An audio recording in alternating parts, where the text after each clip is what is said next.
Hello and welcome to the Thinking Fellows podcast. My name is Caleb Keith. Today I am joined by Scott Keith, Adam Francisco, and Bruce Hillman.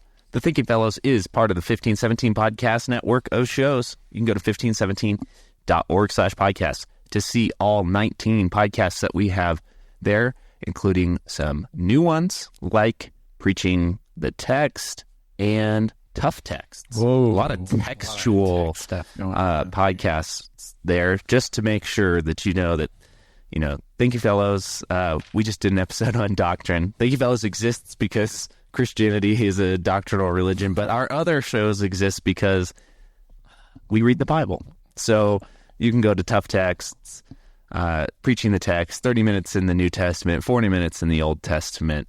There's lots going on there. 19 shows in total.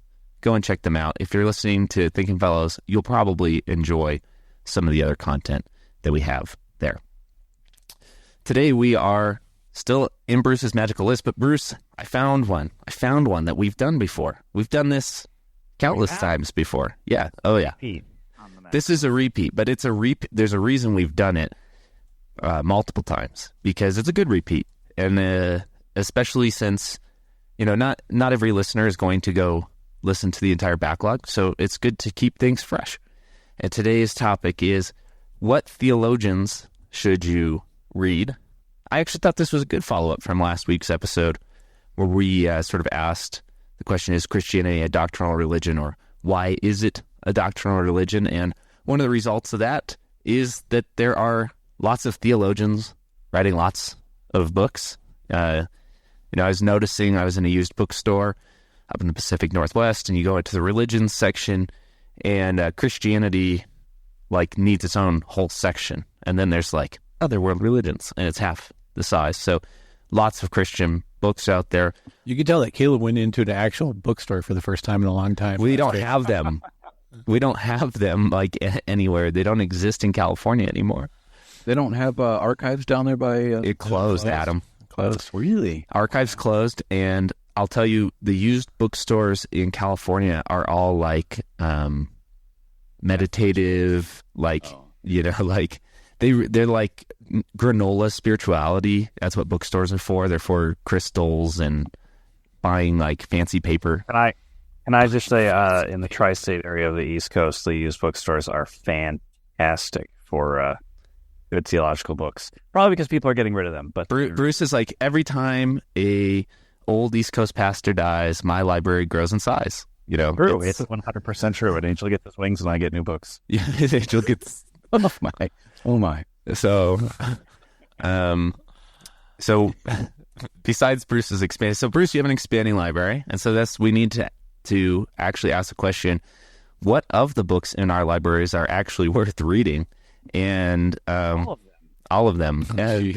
And so, you gave us the question this week: what theologians should you read? So I'll just open it up. Whoever wants to go first can go. Thank you. Read God and His Word as mediated through the prophets and the apostles. Very good answer. That was a good show. Well, we'll see you guys next week. Let's set it off. Buttons it up. Now, once you're finished reading God, where should you go? Read God again. Read God again. Where should you go?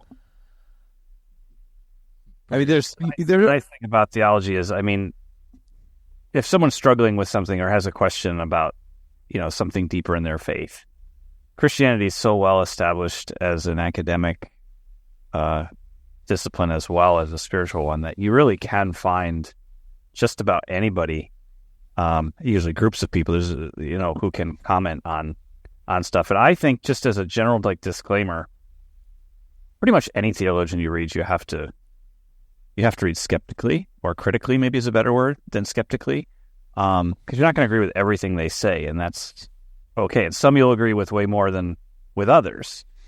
But I think even the ones we disagree with, they can strengthen your own faith if you're mature enough to read them, if you have a greater context, because you can say, oh, I don't agree with that. And even in that context, they sometimes can make good points on certain things. So I think, just as we're, what theologians should we read? there's all kinds. It depends on what your should is for. Yeah. I think context plays a huge role in this because, some things are worth your time if you're studying theology for a profession. If you're going to be a pastor, maybe this list is different. If you're going to be a pastor in certain contexts, the list could be different, right? Like if you're going to be a pastor to university faculty, the list might be different than if you're a pastor in rural, small town, Big Bear Lake, right? Like it's the questions you'll get from parishioners or the pastoral care would be different. If you're doing theology academically, that list might be broader, but then narrow down based on expertise or subject matter. So, and then for, the lay listener, I think you could add, like you said, if you're critical, the list could include almost anything that it piques your interest, but it should also, I see your question as saying, it should also include these essentials. Perhaps if you're taking the time to do some theological reading on the side. I always think when we do these shows, it's really important to just give, because I think people are like tuning in and they're like, all right, thinking fellows are finally going to tell me what I need to do here. They're going to stop being so, like in their head, mushy, and they're just going to say, if you do this, you'll learn something, right? And so... are you going to tell them that's not true? No, I'm going to say, let's just give them some solid and classic recommendations here. Like, I don't know. We're all Lutheran, so we might start a little bit after reading God, as Adam said. We might start with saying, hey, you should check out Martin Luther. And then from there, you could kind of get more specific and say, I'd say, we've said this a lot, mostly in the past, though. Small Catechism. Mm-hmm. Check that out. The highly underrated Large Catechism. Check that out, too. Also not super large for those who haven't read it before. Yeah, the name is a little deceptive. It's the larger. Yeah, larger catechism. Yeah. Check those things out. The Christian is really a good little essay if people are... Yeah. Yep. And we have a translation of that as well, courtesy of Adam, actually. Yeah, I tried. I forgot about that. Yeah. Adam has a translation of Freedom of the Christian that is available through 1517, so I will put a link in the show notes there. Well, I think we've recommended at some point checking out all the three treatises, right? Yeah. The Address to the Christian Nobility, Freedom of the Christian, and the Babylonian Captivity of the Church. Those are good. You can usually get those in one little volume, all right? Sort of Luther's introductory sort of works there. Small Catechism still pretty early. Large Catechism still pretty early for Luther. Check those out. It's kind of nice. So I'd start there. Hey, Lutherans. I said Luther. Yeah, that's a good starting point. We can always go back to our favorite too, underrated Philip Melanchthon, albeit not as much in English to read. Yeah. But, I really think if you are interested in Reformation theology, in fact, if you are a Protestant at all, Lutheran not, you should find a copy of the 1521 Loci and read it. It is foundational for all Protestants. Yeah. There might be adjustments later, but this is an essential work which helps differentiate the starting point from medieval Roman Catholicism.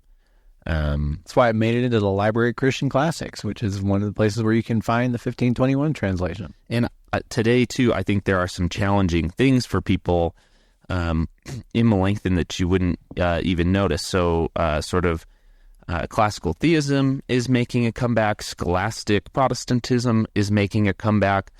Melanchthon, slowly over time, perhaps introduces a little more scholastic method into the Loci, but that 1521 blows apart some of the assumptions about what it means to outline theology apart from a scholastic system. You have things like the doctrine of God is not a single locus that's at the beginning of your systematics with a list of attributes. The Trinity, similarly, is sort of dissected into different ways. And so you can see an approach to doing organized Christian theology that confesses the doctrine of God, that confesses the Trinity, confesses some of these other things, but does not strictly organize them in a way that classical Christianity and Protestant/general scholasticism demands must be done in order to begin your theological project. And so I think it's a really good return for people who, because lots of people are trying to take up theology in a serious manner again, especially in the United States, as we react to, as we talked about in the last episode, more and more Christian doctrine becoming sort of subjective and giving way to experiences. Cool. Bruce, you got some recommend? I know you're going to say Augustine. I have lots of recommendations. Obviously, for me, you're going to hear that Christians should read Augustine, and I recommend they read the Confessions as their first foray into him, and just read the first 10 books, equivalent to sort of chapters in the way that he wrote that. And you can skip the last 3 because they're a commentary on Genesis in the book, and they don't necessarily connect easily with what came before. And that's a very easily accessible book for a lot of people who want to think, and just is a fascinating book. So, Augustine's Confessions for me is really important. For more like modern theologians, when it comes to like racial recognition and racial reconciliation and that kind of stuff that's really important to people nowadays, I like Miroslav Volf. His books and articles, you can find his stuff. He teaches at Yale. He's an evangelical, though. I think he's one of the only evangelicals who still is on the faculty as an evangelical at Yale. He studied under Jürgen Moltmann, and he grew up in the Serbian conflicts. And in the one of the books he writes in the introduction, he says, so they had this derogatory term for the enemy during the war, and they were called a Senek, and it basically meant someone who murdered and raped your family. And years later, he's a theologian, and he's asked, you're a Christian theologian, can you love a Senek? And he had to stop and think about it, and he said, it's kind of what occasioned this book. He said, no, I actually can't, but I think Jesus would want me to. And the book is a very intelligent, scriptural way to deal with, I guess, what you would call the race issue. And it recognizes, for example, that, if races just compete to sort of say, I'm the bigger victim, it'll just lead to more problems. So he's very much nervous about races that have experienced injustice simply being claiming victim status as a way to do it, but still recognizing that people who are victims of injustice still have a process they need to go through, and God cares about that. So Miroslav Volf is really good, and he's very solid. So I recommend him. I feel like the Augustine was a very classic recommendation, and then you really jumped. I was like, we really jumped. We went hundreds of years into the future. And then 2 more, I would say. Philip Carey, I really like. I've appreciated him for years. He teaches at Eastern. He's written a bunch of books. He is a Episcopal/Anglican. He's American, but his area of specialty is Augustine and Luther. So he interacts with a lot of those two. And he has a fantastic book that came out not long ago, which I highly recommend, which is Meaning of Protestant Theology. And that's it shows where Protestant theology left it in some, well, not left, but where it took a very specific form of Augustinian theology, and then Luther sort of ran with that and disagreed with parts of it. So he has a little article called Why Luther is Not Quite Protestant, because Luther isn't really like the Baptists and the Methodists and he's not Catholic. So he sits in this sort of middle spot. So Carey's really good. He also has another book called Good News for Anxious Christians, which is completely written for lay people, which is I think it's the 10 things you don't have to do. and it's really a critique about modern Christianity and how it wants you to find Jesus in your heart all the time and wants you to keep doing all these things in order to have a good piety, and he critiques that. He's also a very good communicator. He has a lot of free resources on his Did Kelsey interview him? academy.com. Did she interview him? I know she used sort of the Good News for Anxious Christians was like the jumping off point for her master's thesis. I've actually met him a few times. He's been very generous and very nice. We had lunch one time. He's a great guy. He's what you see is what you get. And then the last one is the most controversial. Yeah, she did. We have a video with Kelsey did a podcast with him. We should link that maybe. Yeah, I'll put a link in there. But Kelsey did do a podcast recently with Carrie back in April. So yeah, he's a great communicator. And a lot, like I said, if you're curious about like predestination and topics that I will call them controversial, Carrie has a lot of free articles that are like 3-4 pages long that are made for students that he offers for free. And they're fantastic summaries of the debate. So he doesn't really take a position in those papers, but he just outlines very simply what the debate is. Check those out as well.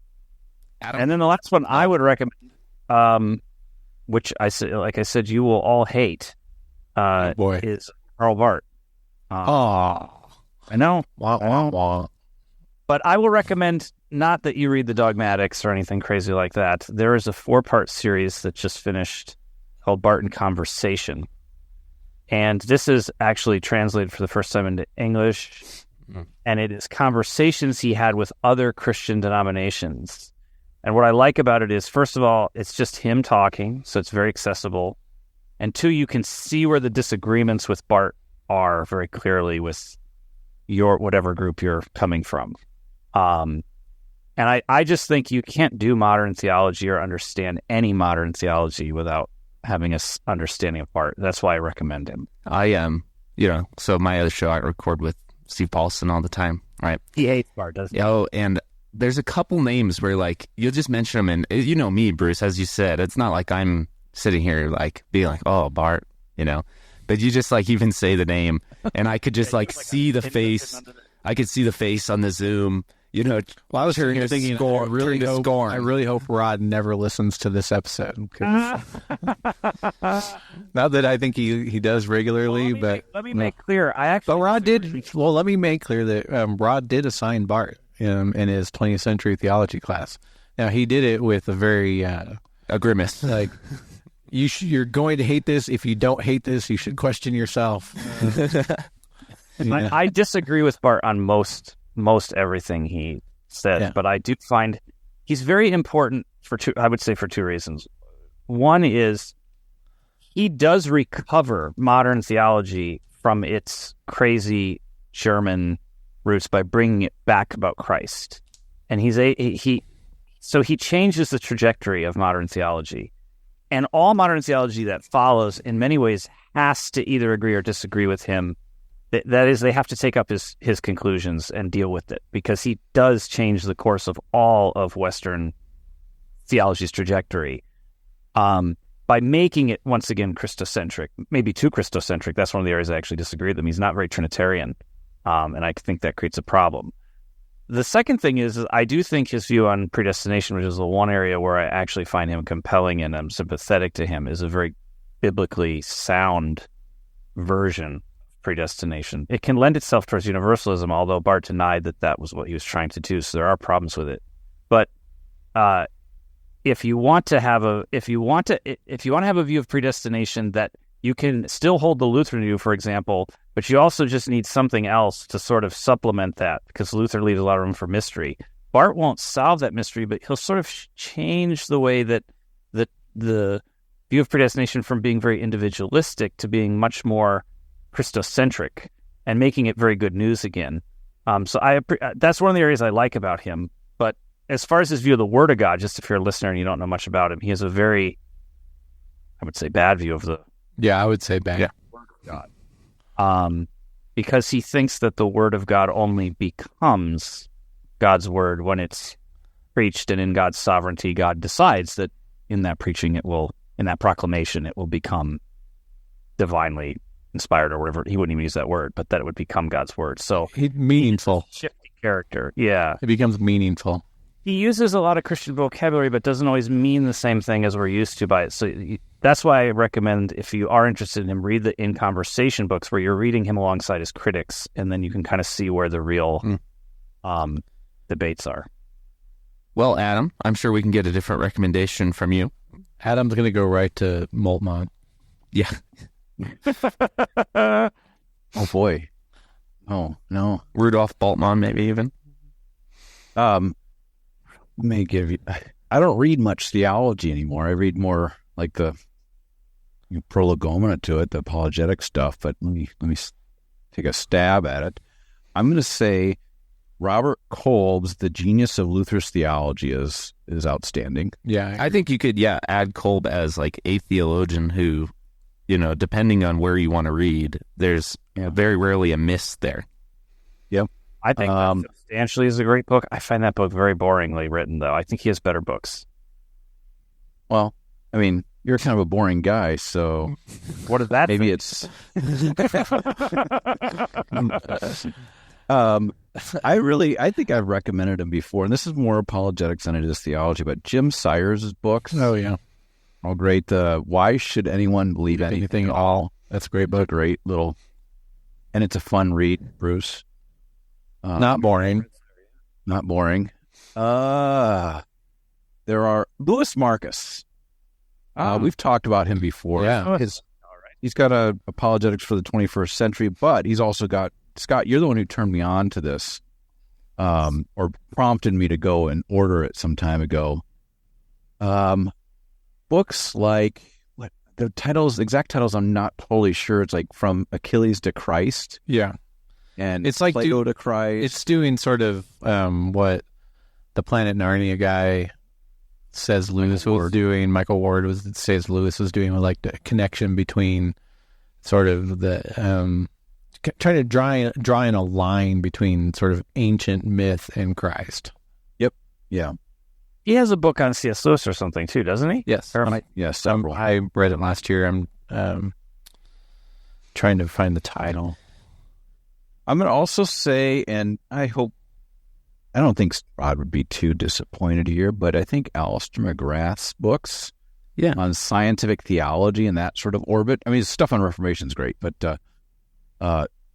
is really good. David Anderson, who has a new book coming out through 1517, the New Academic in print, has a book called What Can We Really Know, which is a book on epistemology and so on. But he draws quite a bit from Alistair McGrath. He was a student of McGrath. That's good stuff. The Louis Marcus, where he does sort of, I'd say it's for educators. So this book is very much written for somebody who would be teaching a class on this, because he even has like questions for the class at the end of every chapter. But it's very much sort of the Lewis connecting classical myth and sort of the myth made fact. It's just called The Myth Made Fact by Louis Marcus. It's very good. I'd say if you were prepping for a class on such a topic, it'd be my go-to. Yeah, or if you're just somebody who's interested in the classics, you live in that world.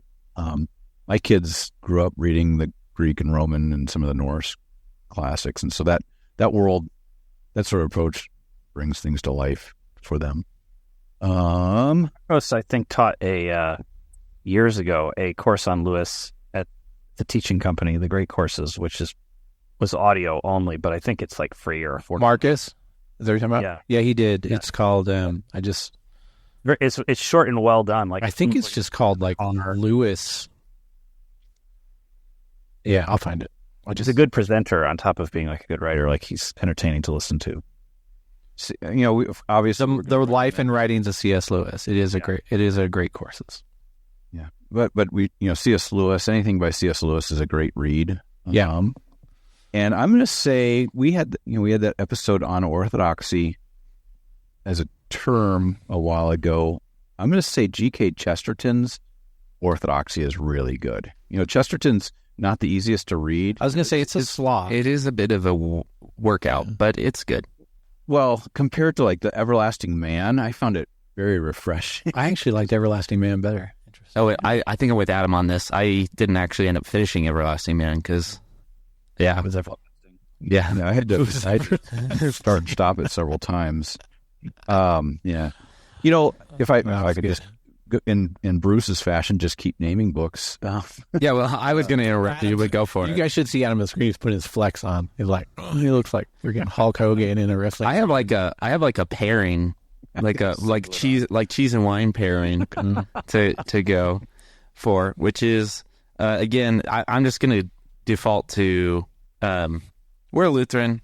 Not every listener is Lutheran. If you're trying to get a perspective on Lutheranism, and that's why you're non-Lutheran listening to Thank You Fellows, or if you're a Lutheran sort of listening to understand Lutheran, answer the question, what is Lutheranism, for yourself in practice. The thing that got me, maybe to your chagrin here, interested in doing theology versus some of the other disciplines that I was done, is that in high school I was assigned this cheese and wine pairing of from my dad here of Bob Kolb and Steve Paulson at the same time, reading these books in conjunction. And I actually think as pairs from different denominational backgrounds, but who are both engaged in contemporary Luther scholarship, is both sort of their alley. You can read something like The Genius of Luther's Theology and Luther for Armchair Theologians together. That's fantastic. I like that. You can read something like Bound Choice and Wittenberg Theological Method and Outlaw God, Volume 1, in pairing. Believe it or not, Bound Choice is going to be easier to get through. Yeah. Do you think then The Genius of Luther's Theology? No. Oh. No, I'm saying they have other books, right? There's Bound Choice is great. It is a really good, it's a really good examination of the Wittenberg Theological Method. And the relationship, honestly, between Luther and Melanchthon really shines bright in that. It's very, very good book. But I think reading them in conjunction is a very helpful exercise. And so, like, if I were to say, you want to understand, or you want to picture into the thought of Martin Luther, and then how that impacts the question, what is Lutheranism in view of the Confessions? I think reading Kolb and Paulson's various books sort of intermixed with each other is a really good way to do that. Because you get two people that are really trying to accomplish a very similar goal, like each other very much and agree with each other very much, coming at it from different perspectives, should I say, or I don't even know if perspectives is right. Sort of, you can just see that their theological training was just that slightly different. Mm-hmm. Are they different storytellers? Like one's making a Western, another one's making a drama, but they're telling the same story. I like that. Yeah, that's a great better way to put it. Yeah. They tell the story in a different way, even though they're trying to tell the same story. And I think of the people I can think of who have done contemporary Luther,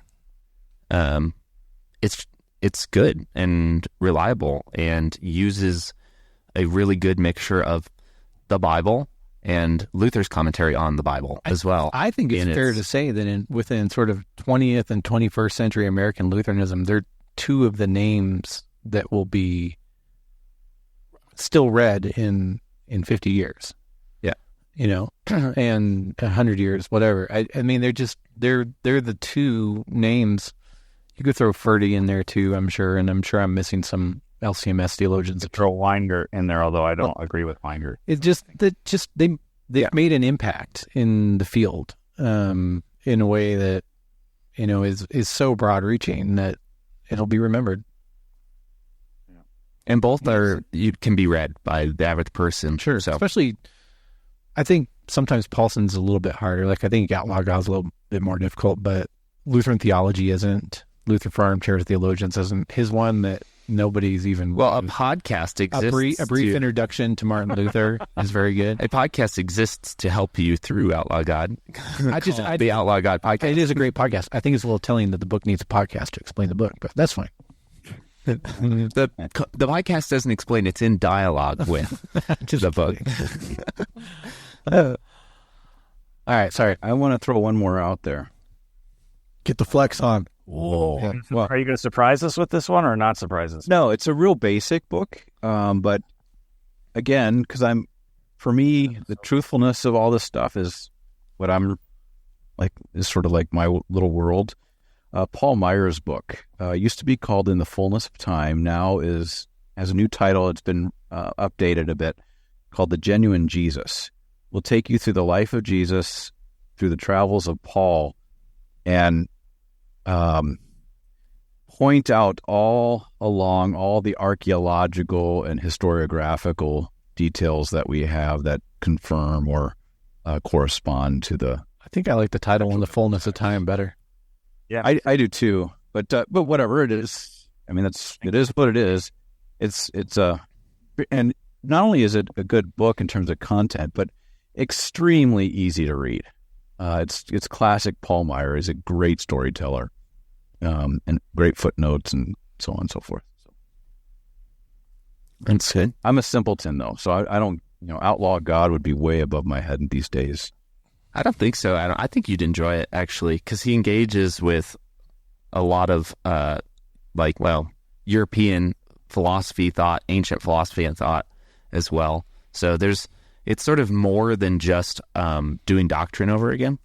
So there's a lot of sort of tracing the history of ideas in Outlaw God that I think is enjoyable. I like that. You probably would like it. I've got one. I'm going to throw out Gene V. Scott at Work, but I'm going to, in a wine and cheese pairing, I'm going to do it with Michael Berg's book that we just published on vocation too. Because I think an understanding of Christian vocation has the potential to really set a lot of people free. And in a way that sort of our normal theologians of glory understanding of what God, or belief of what God, quote unquote, wants from us in everyday life, and our misunderstandings therein, it's really a good understanding of Christian vocation can really set people free. So,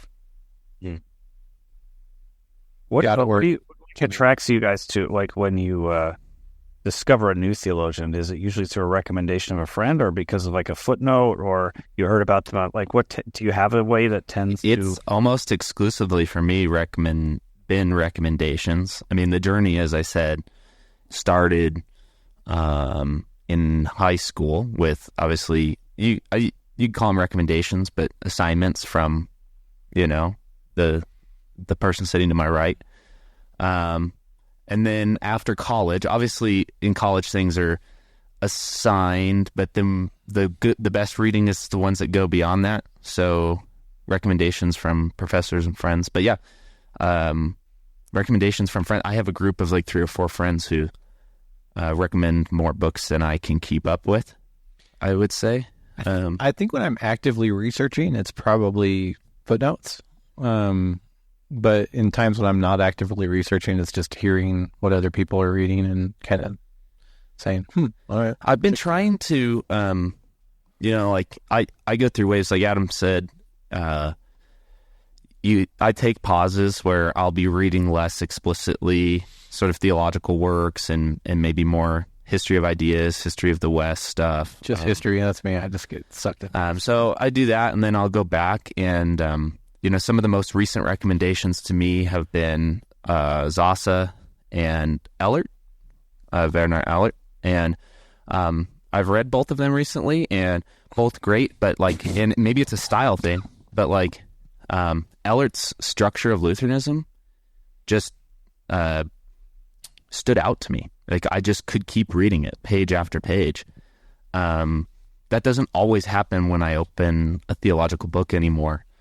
It did certainly in the years ago, but I don't always get sucked in. And for such a big systematic book too, I wouldn't have thought so. But there was something about sort of the plain outline sort of historical structure in the structure of Lutheranism. Like, every 3 sentences is a Luther quote, or a quote from the Confessions, or a quote from Scripture, or from somewhere else in Lutheranism. Like every 3, it's amazing. And there's so much reference to those works that I just felt like I could just keep getting pulled along by it. So really enjoyed that too, and stuff. So I think, recommendation is usually how I find stuff. Well, on that note, you could add on the vocation list Werner Ellert's Lutheran Vocation. Mm-hmm. I also go off recommendations, but my predominant way actually, and recommend this to readers if they're interested, is I will go to many seminaries' websites that I know, from famous seminaries to maybe not so famous seminaries. And I will, a lot of times on those websites, you can gain access. I'm sorry, I meant Wingren. I messed that up. Wingren. Sorry. I can add. Gustav Wingren, sorry, go ahead. Yeah, you can find on the websites usually the book reading list for each of the classes. And so what you can do is you can go onto the book, school bookstore or whatever, or their Amazon list. Mm. You can see like what are the professors assigning to students this year.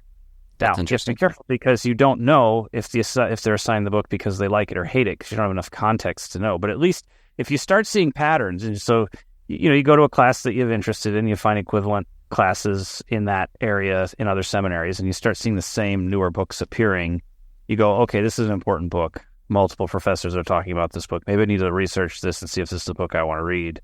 So that's generally how I try to keep myself fresh with what's going on, and then determining if I, actually want to read the book or not. Yeah, that's an easy way to do it. And if you like this, like the treasure hunt, so to speak, of what's out there, which I do, can be a fun exercise. Yeah, that is interesting. I mean, because I was going to say the way you get, in our case, so much of the reading list was by being in school at some point, right? And when you get out of school, you're like, I don't know what people are talking about anymore. Yeah. So, well, I don't know. Maybe we did a good job.